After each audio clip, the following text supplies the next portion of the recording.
Virgo, stop for a moment, take a deep breath.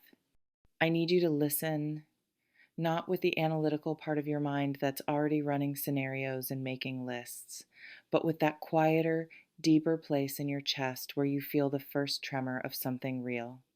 You know exactly who I'm talking about. This person has entered your orbit, and nothing has felt the same since. Your usual systems, the flawless categorization, the pros and cons lists, the carefully scheduled emotional responses have all short circuited. You've tried to place them in a box, to understand them through your lens of practical assessment, and they've slipped through every definition. This isn't a flaw in your perception, Virgo. This is by design. The universe doesn't always send us neatly packaged gifts with clear instructions. Sometimes it sends a storm to clear the air, or a puzzle to rewire our minds. This person is your puzzle, and your heart is the only solver that matters. The card that governs this initial destabilizing encounter is the Lovers. But understand this, it is not the simplistic card of a sweet, easy romance. This is the Lovers as a profound crossroads, a spiritual and emotional dilemma of the highest order. Archangel Raphael looks down, not to force a choice, but to witness the one you will make. On one path lies everything familiar, your impeccable independence, your well-guarded solitude, the safe and orderly life you've built where disappointment is managed and risks are calculated. It is a good life, a stable life. But on the other path stands this person, and with them, the terrifying, exhilarating prospect of a connection that feels fated. This card is not asking you if they are perfect for you. Perfection is your domain, Virgo, and it is a cage of your own making. The Lovers asks you a far more courageous question. Are you willing to choose vulnerability over safety? Are you willing to make the active, conscious choice to open a door you've kept bolted, not because the coast is clear, but because the call from the other side is too compelling to ignore? This person disturbs you because they operate on a different frequency. They may be more spontaneous, more emotionally fluid, less bound by the timelines and checklists that give you comfort. They might communicate in feelings where you communicate in facts. They might prioritize connection over correctness. This isn't a sign of incompatibility. It is the universe's way of providing the exact counterbalance your soul needs for growth. You are the earth, grounded, solid, nurturing growth through steady care. They may be the air that stirs your leaves, the water that softens your soil, or the fire that warms your core. They are here to show you that love isn't always a spreadsheet. Sometimes it's a poem, illogical, beautiful, and felt in the gut long before it's understood by the mind. Your task right now is not to analyze them to death. It is to simply observe the effect they have on you. What dormant part of you have they awakened? What long forgotten hope does their presence make you feel? This disturbance is not chaos.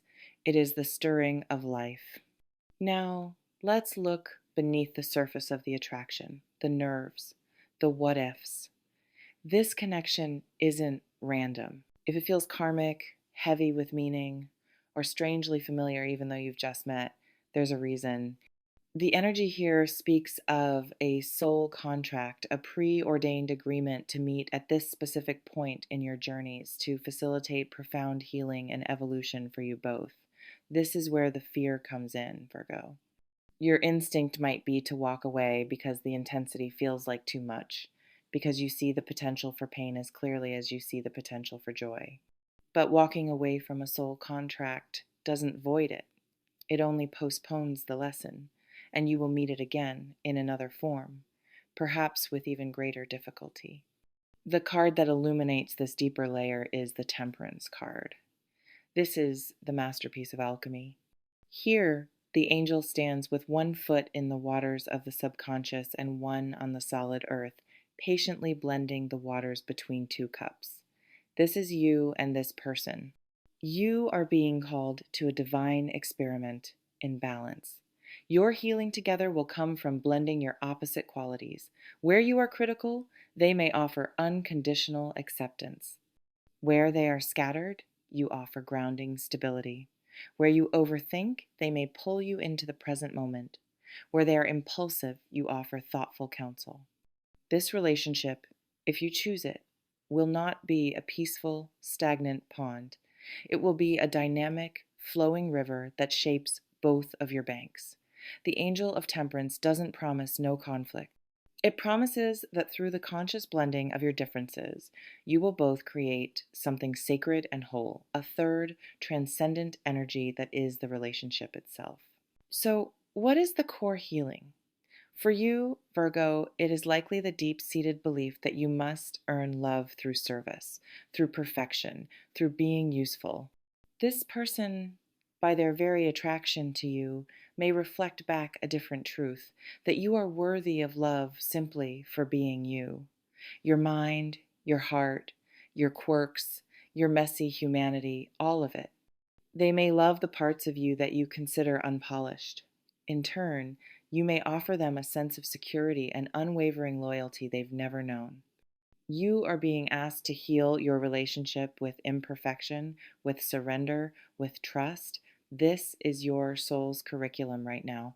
Avoiding this person is like skipping the most important class of your life. The potential for transformation is staggering.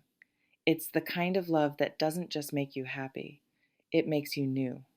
Virgo, this is the part where I speak directly to the part of you that is terrified, the part that has been hurt before, that has trusted and felt let down, that has vowed to protect itself at all costs. I see that wall. It is strong, it is sensible, and it has served you. But hear this, the greatest risk is not getting hurt. The greatest risk is allowing the fear of past pain to blind you to a future miracle. The alarm in this title is not for drama, it's because the window for courage is open now. The universe has arranged this meeting, but it honors your free will. You can choose the familiar ache of solitude over the terrifying thrill of potential. But if you do, a part of your spirit will always wonder, what if? The final card, the card of action, is the Chariot. This is not a card of passive waiting. It is a card of victorious movement, of harnessing opposing forces, your fear and your desire, your logic and your intuition, and directing them with sheer will toward a destination. The destination is the possibility of real transformative love. The charioteer wears armor, yes. You don't have to go in naked. Your boundaries, your self-respect, your standards, these are your armor. But you must move. You must take the reins. Giving it a try doesn't mean leaping headlong into forever. It means one brave, conscious action. It means sending that text you've over-edited. It means saying yes to the next invitation instead of finding a polite excuse. It means having one vulnerable conversation where you share a little more of your true self, and then observing what happens. The Chariot is about controlled momentum. Start with one small, brave step, then another. This is your calling, Virgo.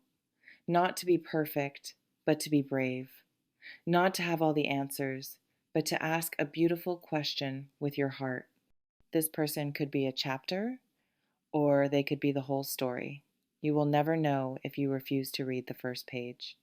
The universe is whispering, your soul is stirring, and the choice is in your hands. Don't let the ghost of past cautions silence the future your heart is trying to claim. You have analyzed enough. Now, for once, just feel. And then, with the courage of the charioteer, move. Your one is not a perfect statue on a pedestal. They are a living, breathing person waiting for you to choose possibility over protection. Choose them. Choose yourself. Choose love. So, Virgo, here is your truth, laid bare. The analysis is complete. The pros and cons have been weighed until the scale itself is tired. You have stared at the crossroads until your eyes are dry. You have given your fear a microphone and listened to every reasoned, rational, argument, for walking away, for staying safe, for protecting the pristine, quiet order of your heart. But now you must silence that voice just for a moment and listen to the other one, the one that speaks in whispers in the dead of night, the one that catches in your throat when you think of them, the one that is not afraid of imperfection, but is terrified of the void left by a chance not taken. This is not a test of your judgment. It is a test of your courage. The universe does not send us the one wrapped in a bow with a guarantee stamped on the bottom. It sends us a person who feels like a question our soul has been asking for lifetimes. And then it gives us the free will to answer, to say, I will explore this, or to close the book before the first chapter. You have spent a lifetime building a fortress of the mind. This person is not here to siege it. They are here because you have unconsciously built a door and they have found the key. The only thing left to do is to turn the lock from the inside. Do not walk away from the key, Virgo. Walk toward the unknown. Walk toward the messy, beautiful, terrifying possibility that this could be the love that doesn't just fit into your life, but the one that finally makes you feel completely alive within it. You have analyzed the risk. Now feel the potential. This is your moment. The chariot awaits your command. The path of the heart is not paved with certainty. It is lit by the brave choice to move forward without it. Choose them. Choose possibility. Choose to try. This is your sign. This is your nudge. This is the whisper you've been waiting for. Now go and see what happens when you finally, courageously let love in.